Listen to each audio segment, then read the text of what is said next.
review Fed Day. We need to talk about existing home sales. And we need to talk about a housing market with 8% mortgages, folks. That and more to come in your daily financial news. Let's jump into it. It is September 21st. I forgot to write that down. Look at that. Not September 2nd, September 21st. Let's talk about Fed Day.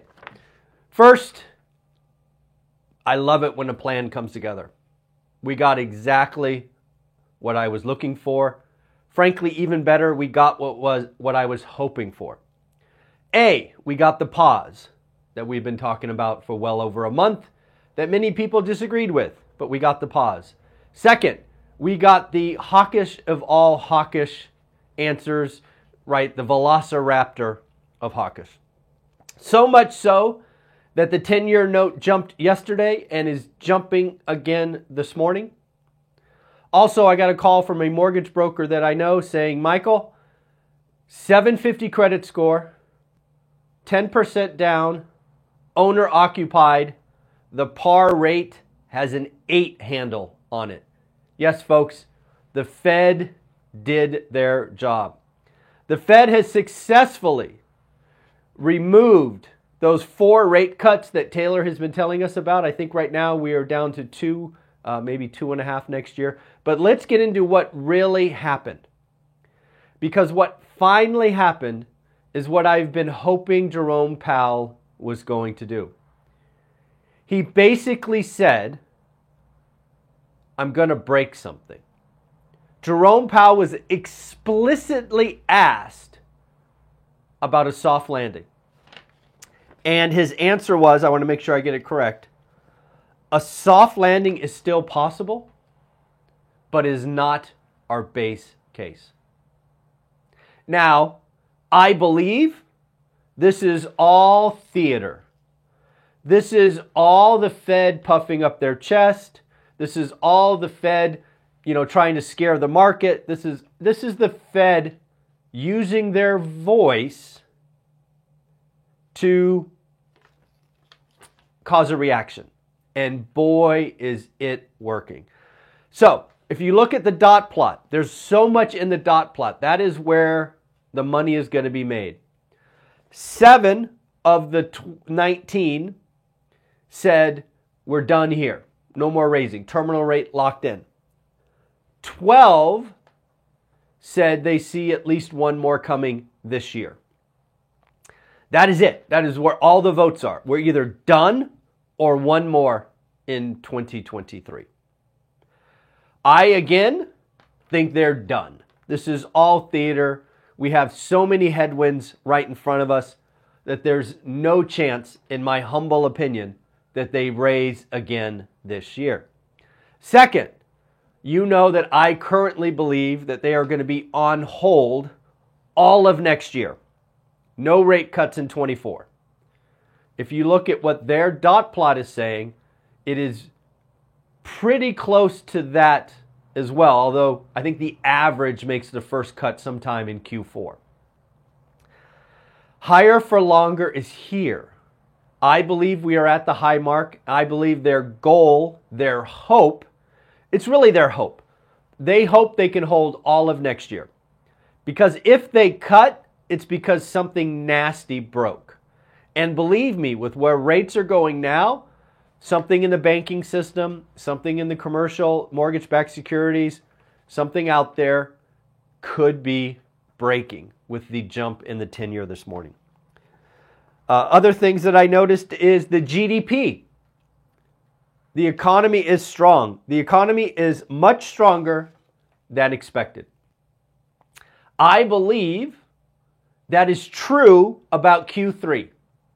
Q3, I believe we can all agree that Q3 will be stronger than we all expected. I believe Q4, not so much. We'll talk more about that later. Next, unemployment. They lowered their expectation for unemployment. It's now in the low 4s versus the mid 4s. So better growth, better employment. And oh, by the way, did you see the shocking weekly unemployment report this morning? Remember, we get the weekly unemployment report every Thursday morning. Folks, it's 201,000. It's down 20,000 from last week, which was down 15,000 from the week before. The job market is still strong. I mean, this is the number. The weekly number is the one that would give us the first indication. And right now, it's going the other direction.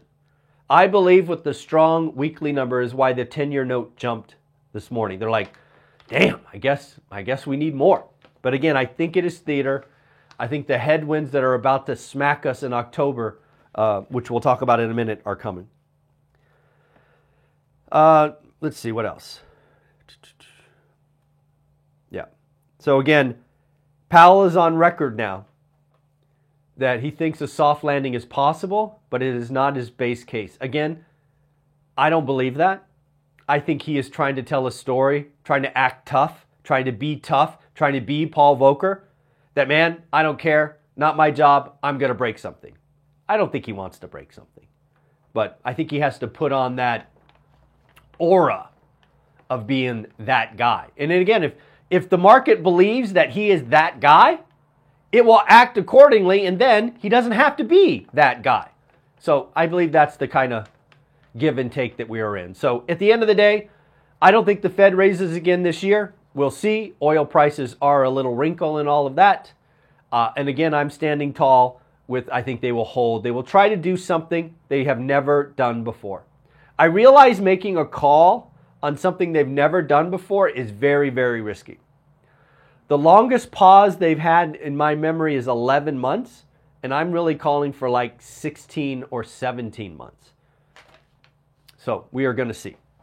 So Fed Day. The dot plot we kind of already talked about. Better growth, less unemployment, inflation stickier for longer, terminal rate higher for longer. The Fed really yesterday, what the Fed's goal, my opinion, yesterday is they wanted to get the market to stop pricing in 4 rate cuts. I can't wait to talk to Taylor on Monday because we're going to ask how many of those got removed. I think 2 of them are in the process of being removed right now, but we will know for sure on Monday. So again, we are here. It's going to be very interesting to see what's going on. We also now have 8% mortgage rates, which we will talk about. So again, the 10-year is up this morning. It was up like 0.8% or 8 basis points yesterday. This morning it was up another 11. It feels like with some of these movements that there's something in the background that you and I aren't really seeing. So it will be very interesting to see what happens over the next 48 hours and into the weekend. Folks are chasing that yield. Again, I think people are removing cuts from next year. And now we're certainly going to have an 8% mortgage rate. The question is, how long? The question is, how long? The very interesting thing is, as we have walked up this interest rate curve, I think you and I have seen a couple of things. First, we saw the market crumble last year in July and August when it hit 6. It then rebaselined at 6. Then it's starting to crumble right now at 7. Well, you know what? Now we got to 8. 8's a big number. 8's a big number, especially in the winter.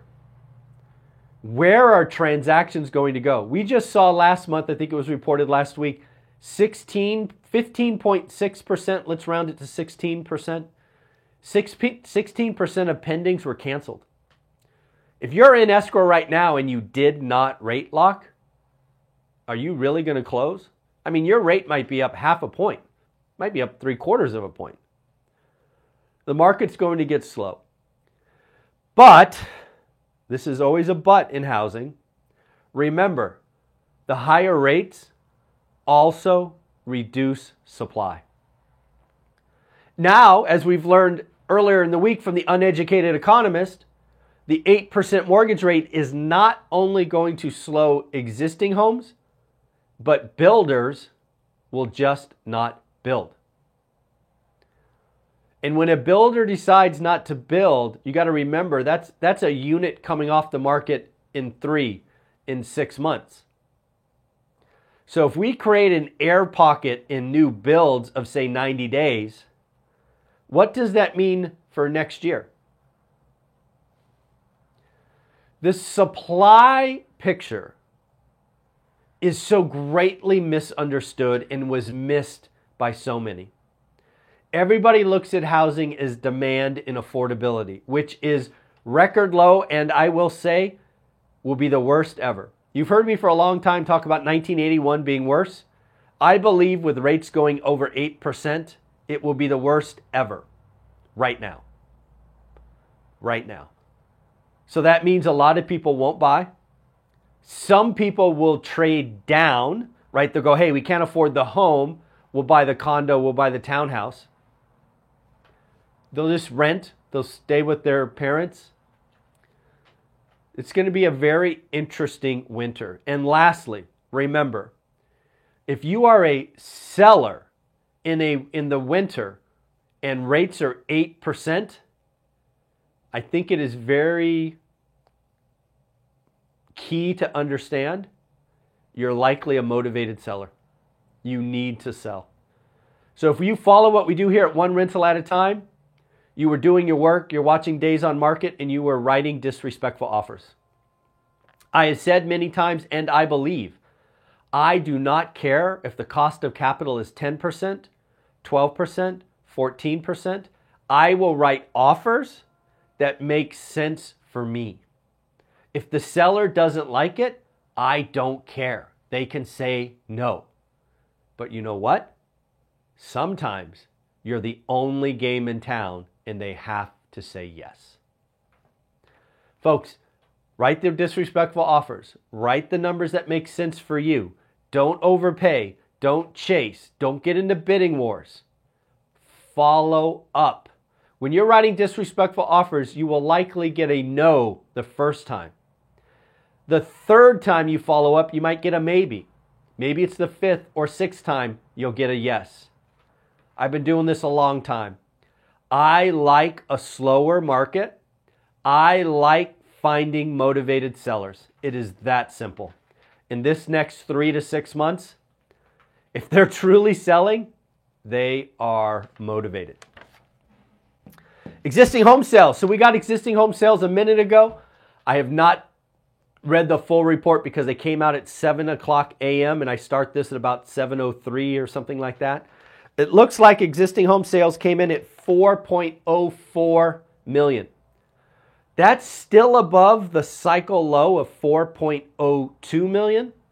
I had expected 3.85, so I missed. I was way off on the scale of things. We are down from last month's 4.07, and we are down from the expectation of 4.1. Folks, next month, right? So we're going to get the September data in October, like October 20th. I have to imagine we are going sub 4 million. We are going to set a cycle low with September. You got 8% mortgages, you have 15% cancellations, you got builders pulling back. It's just all this stuff going on in the housing market. Transactions are going lower. They're going to set a cycle low, in my opinion. I don't know if you guys ever checked out where I used to work, but there was a company called Splunk. They did security and data management or all that nonsense. Well, they just got acquired by Cisco Systems for $28 billion. It's funny, when I was working there 7 years ago or whatever it was always rumored that Cisco would buy us. It was always internal chatter. And it looks like 7 years later, it actually happened. So if any of the guys are out there that still work at Splunk, congratulations. You're now part of Cisco Systems. Cash those shares, and I bet most of you bounce and you leave. But that's just how it works. All right, more hikes and some challenges. So after Powell came out and spoke, we got word from Jamie Dimon. Jamie Dimon thinks more hikes are coming because of oil. Roger Ferguson thinks that there's not only one more hike, but 2 more hikes coming. Jeffrey Gundlach is out talking about more hikes coming. Folks, this is the Fed doing their job. If the Fed got Jeffrey Gundlach, Jamie Dimon, and Roger Ferguson all to talk about not only one, but multiple rate hikes, They are doing their job. The market will react, the market will reset, and lo and behold, they don't have to do anything. We shall see. Excuse me. At the end of the day, lastly, we have this amazing event happening in Las Vegas on February 17th and 18th. We sold 5 more tickets yesterday. Yes, VIP is sold out. General admission is $199. Trust me, you want to be here. You want to be here with your significant other. You're going to be talking about, we're going to be focused on the full-time employee. How can you start building, collecting assets? How can you build a side hustle? How can you talk about money and relationships and all of those things? We'll do some stocks, some side hustles, and of course, a bunch of real estate. And we already announced that the Uneducated Economist yesterday will be making a guest appearance. And more surprises and announcements are coming. Go ahead, book your tickets. This will sell out. General admission is $199. You're going to get at least 11, now 12 speakers. You're going to get 20 some odd hours of content. You're going to get a party. You're even going to get a concert in your ticket admission. So 2 days, Saturday, Sunday, President's Day weekend. So it will make your Monday travel much easier because you don't have to work on Monday. All right, folks, take care. Bye.